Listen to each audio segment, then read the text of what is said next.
ఏ శత్రువు అతని మీద జయమునందడు, దోషకారులు అతనిని బాధపరచరు. అతని ఎదుటి నిలవకుండా అతని విరోధులను నేను పడగొట్టేదను, అతని మీద పగపట్టు వారిని మొట్టెదను. నా విశ్వాసతయు నా కృపయు అతనికి తోడయుండును, నా నామమును బట్టి అతను కొమ్ము హెచ్చింపబడును.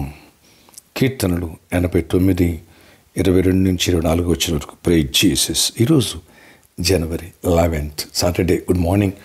పరలోకనేసిన సంఘ బిడ్డలకు, ఆత్మీయులకు, దైవజనులకు, ఇతర రాష్ట్ర దేశాల మన ప్రియులందరికీ కృపాక్షేమలు కలుగునుగాక. Happy new year friends. రేపటి దినమందు 2nd olive oil anointing festival. Don't miss it. చాలామంది పండగ ఊర్లను అవన్నీ పెట్టుకుంటుంటారు. సండే అయిన తర్వాత పెట్టుకో అవసరమైతే, ఒకవేళ తప్పక ఊరు వెళ్ళాల్సి వస్తే. కానీ ఈ అనాయింటింగ్ ఫెస్టివల్ మాత్రం మిస్ చేసుకోకు. దేవుడు అంటున్నాడు ఇక్కడ దావీదు గురించి, నేను అతనికి తోడయండి అభిషేకిస్తా నా పరిశుద్ధ తైలముతో, ఏ శత్రువు అతని మీద జయమునందుడు. ఎస్, అభిషేకము శత్రువు నిన్ను ముట్టనేకోకుండా దేవుడు ప్రొటెక్ట్ చేస్తాడు. దోషకారులు అతను బాధపరచలేరు. ఎస్, ఏ సమస్య బాధ నీకు దగ్గర రానివాడు దేవుడు. అతని ఎదుటి నిలవకుండా అతని విరోధులు నేను పడగొట్టేదను. Praise Jesus. వినండి, నీ విరోధులను నీ పాదముల కింద పీఠంగా చేయడానికి దేవుడు కృప చూపించబోతున్నాడు ఈ అనాయింటింగ్ ఫెస్టివల్స్ ద్వారా. ప్రతి సమస్య నీ ముందు మోకరించాల్సిందే.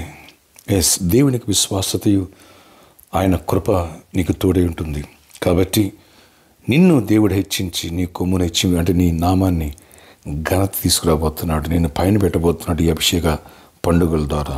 ఎవ్వరు మిస్ అవ్వద్దు. దేవుడు ఒక్క మాట ఇచ్చాడా, దాన్ని నెరవేరుస్తాడు. లాస్ట్ సండే ఆ వాక్యం విన్నాం. ప్రభు చిత్తమైతే ఈ సండే దేవుడు ఒక్క మాట ఇస్తే అంతే. నువ్వు ఎప్పుడైతే ఒబీడియంట్ అవుతావో, విధేయత చూపిస్తావో, ఎస్ ప్రభా అని అంటావో, ఆయన ఆత్మ నిన్ను ఆవేశిస్తుంది, ఆవరిస్తుంది. అంతే. ఆయన ఒక్క మాట చాలు నీ దరిద్రాన్ని కొట్టిపోయడానికి.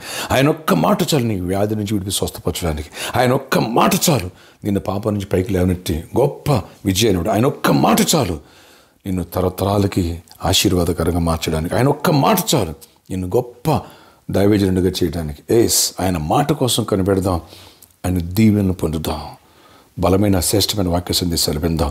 రేపు సండే మన ఆరాధన సమయాలు: రేపు ఉదయం 6 గంటలకు మొదటి ఆరాధన, ఉదయం 8 గంటలకు 2వ ఆరాధన, ఉదయం 10 గంటలకు 3వ ఆరాధన, సాయంత్రం 6 గంటలకి 4వ ఆరాధన. 4 ఆరాధనలు టైంకి ఆరంభం అవుతున్నాయి. ఎందుకంటే మనం ఫంక్షన్ హాల్లోకి వెళ్ళాలి కాబట్టి ఇక్కడి నుంచి ప్రాక్టీస్ జరుగుతుంది. ఈ విషయాన్ని గమనించండి. ఈ 9 వారాలు ఇక్కడే జరుగుతుంది. అంటే మార్చి 2nd వీక్ వరకు. ఈ విషయాన్ని ప్రతి ఒక్కరు కూడా గమనించిన సర్వస్వరంలోనే మన 4 ఆరాధనలు. ప్రార్థన ఆశ్చర్యకరణ. ఎవరు ఈ ప్రార్థనకి ప్రతి ఒక్క బిడ్డను దర్శనం దీవించి కృప చూపించి గొప్ప కార్యాలు చేయండి. అయ్యా, రేపు అంటే ఈరోజు టెట్ ఎగ్జామ్ ముందు కొందరికి కృప చూపించి జ్ఞానాత్తో నింపి దీవెన దయచేయండి. ఎవరైతే కాంపిటేటివ్ ఎగ్జామ్ వస్తున్నారో దీవెన దయచేసి మీరు చేపట్టుకుని దూతలను పంపించి రాయించండి. అలాగే ఆయన గతంలో గ్రూప్ 2, గ్రూప్ 3 ఎగ్జామ్స్ రాశారు, అందులో గుడ్ రిజల్ట్స్ ఇవ్వండి. అండ్ నర్సెస్ ఎగ్జామ్స్ రాశారు, అందులో క్వాలిఫై జాబ్స్ రావాలా, అద్భుత రీతిలో కృపనివ్వండి. ఇంకెవరు ఆయా కాంపిటేటివ్ ఎగ్జామ్ ప్రిపేర్ దీవించండి. జాబ్స్ ఇవ్వండి, జాబ్స్ హైక్స్ ఇవ్వండి, నెమ్మదినివ్వండి. ఈ అనాయింటింగ్ ఫెస్టివల్స్ ద్వారా అద్భుతాలు జరగాలి. పెళ్లి కానుండి పెళ్ళి అవ్వాలి, గర్భాలు పొందాలి, గర్భిణీ స్త్రీలు క్షేమాన్ని సుఖప్రసవాన్ని పొందాలి. అయ్యా, విడిపోయిన కుటుంబాలు కట్టబడాలి. అనాయింటింగ్ ఫెస్టివల్స్ ద్వారా ప్రతి కాడి విరగొట్టబడాలి. మమ్మల్ని, మా కుటుంబాన్ని ఏవైతే ఆయన పరిచయం శత్రువులు నేను చుట్టుముట్టి పీడిస్తున్నాయో అవన్నీ కూడా ఏస్తున్నామని అనాయింటింగ్ ఫెస్టివల్స్ ద్వారా లయపరచబడి ఎరుకో గోడల కూలిపోవాలి.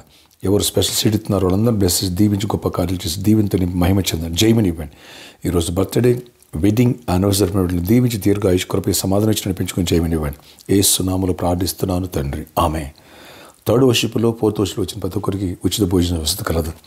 ఈ 4 వర్షిప్లో రేపటి దినమందు అనాయింటింగ్ ఫెస్టివల్ కూడా వచ్చిన ప్రతి ఒక్కరి తల మీద నా స్వహస్తాలతో అనాయింటింగ్ ప్రేయర్ చేయబోతున్నాను. Don't miss it. వేలాది తల్లిదండ్రులు, మీ స్నేహితుల బంధువులు కూడా ఇప్పుడే కొంతమంది ఊరు నుంచి బయలుదేరారు అనాయింటింగ్ ఫెస్టివల్కి అటెండ్ అవ్వాలి అని. ఫ్రెండ్స్, ఈరోజు సాటర్డే కాబట్టి సాయంత్రం 4 గంటల నుంచి 8 గంటల వరకు స్పాన్సర్ మీట్ ఉంటుంది. ఫ్రెండ్స్, ఈ ఇయర్ని ఒక స్పెషల్ సీట్ పెట్టి ఆరంభిద్దాం అనుకున్న వాళ్ళు ఎవరైనా టీవీ స్పాన్సర్ చేసి అనేకులు దీవెనకరంగా సువార్త అందించాలి. దైవజనుని చేతి పట్టుకోవాలి. సువార్త అన్నిదానకులు గొప్ప దానం. ఆత్మ సంపాదనతో ఈ ఆరంభించి దేవుని విత్తనం ఇచ్చి అద్భుతమైన దీవెనలు, అటు జాబ్, ఇటు ప్రమోషన్ ఆర్ ట్రాన్స్ఫర్ లేదా మెరాకిల్ చూడాలనుకున్న అలాంటి వాళ్ళు వచ్చి నన్ను కలిసి ప్రేరేపించుకునే అద్భుతాలు చూస్తున్నారు. అద్భుతాల కోసం కాదు కానీ సువార్త కోసం అందిద్దాం, దైవ దీవెనలు పొందాం. God bless you all.